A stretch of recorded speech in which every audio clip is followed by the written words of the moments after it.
সরাসরি ধামরাই থেকে ছিলাম।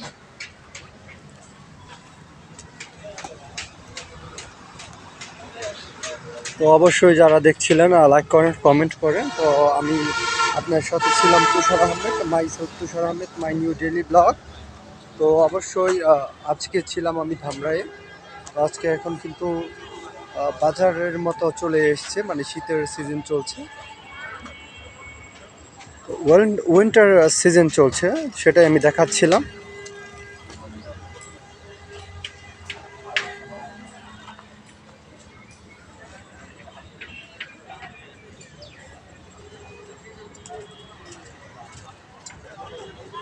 তো অবশ্যই শীত চলে এসছে। তো অবশ্যই যারা শীতের জামা কাপড় কিনেন নাই তারা কিনতে পারেন। ফুটপাতেও কিন্তু অনেক রকমের জামা কাপড় পাওয়া যায়।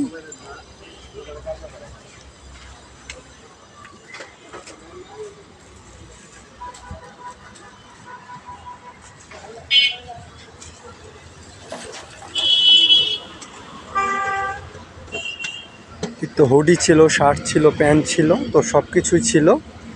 আপনার সাথে ছিলাম আমি Tushar Ahmed, Tushar Ahmed, my new daily blog.